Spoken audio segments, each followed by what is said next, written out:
আমার এর ব্যাখ্যা বোধহয় আমার এর ব্যাখ্যা বোধহয় ও নিজেই দিয়েছে অ্যাকচুয়ালি, আমার মনে হয় এর ব্যাখ্যা ও নিজেই দিয়েছে। সিলেকশনের ব্যাপারে অনেক ঘটনাই ঘটে অনেক সময়, যেটা হয় যে কম্বিনেশন ব্যাপারটা থাকে, ফর্মের ব্যাপার থাকে, পার্টিকুলার স্পটের ব্যাপার থাকে, ওইখানে কে সবচাইতে ভালো করছে। Sohan is one of the leading players, এটা আমি অনেক সময় বলেছি, আমি ইন্টারভিউতে বলেছি, এবং I am looking for to that. আমি ওকে ব্যক্তিগতভাবে যেহেতু জানি, ওর ক্যারেক্টার কী সেটা আমি খুব ভালোভাবে জানি। আমি অপেক্ষায় আছি ও কবে জাতীয় দলে ঢুকবে এবং জাতীয় দলের একটা পার্টিকুলার জায়গা আরও শক্তিশালী হবে। আমি মনে করি সেই সক্ষমতা সোহানের আছে।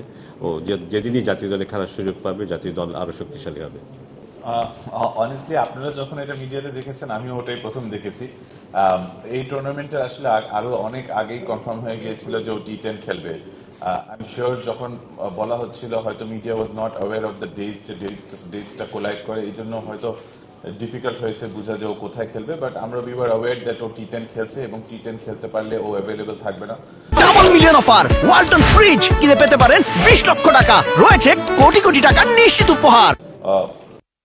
জানি যে ওর আবুধাবি টি10 3 তারিখ 4 তারিখের দিকে শেষ হবে, and then we don't know যে ও আবার ওয়ানডেতে বাংলাদেশের জন্য রিপ্রেজেন্ট করবে না কিনা। সো যেহেতু আমাদের 14-15টা প্লেয়ার অ্যালোকেটেড ভাবে নিয়ে যেতে হচ্ছে, সেটা আমাদের পক্ষে ক্যালেন্ডার ওয়াইজ এবং ওর অ্যাভেলেবিলিটি ওয়াইজ পসিবল ছিল না ওকে এই টুর্নামেন্টের জন্য অ্যাভেলেবল করা।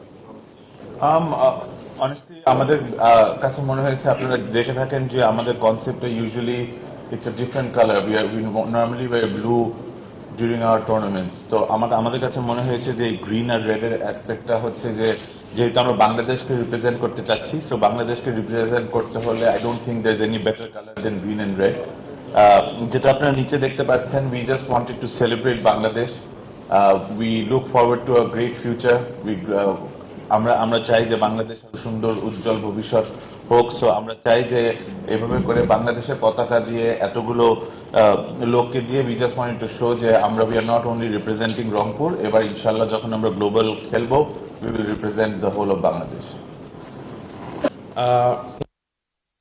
স্যার এবং সানিয়ান ভাই অনেক কথা বললো। আমার কাছে মনে হয় যে এটা আমাদের প্লেয়ারদের জন্য একটা বড় অপরচুনিটি, এরকম একটা গ্লোবাল টুর্নামেন্ট হচ্ছে এবং কম্পিটিটিভ টুর্নামেন্ট হবে, এখানে পার্টিসিপেট করা।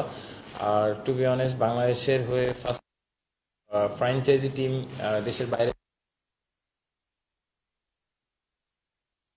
অ্যাট দ্য সেম টাইম আমাদেরও কিছু রেসপন্সিবিলিটি আছে। অবশ্যই আমরা চেষ্টা করব আমাদের জায়গা থেকে 100% ভালো কিছু করার, যাতে ভবিষ্যতে এই সুযোগগুলো আরও আমাদের ক্রিকেটের ভালোর জন্য এরকম অপরচুনিটি আরও আসে এবং আমাদের আরও প্লেয়াররা এখানে খেলতে পারে।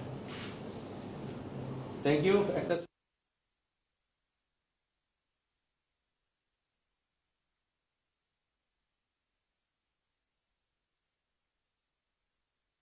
স্কোয়াডে নর্মালি এই টুর্নামেন্টে নিয়ম ছিল হচ্ছে 14 ম্যান স্কোয়াড।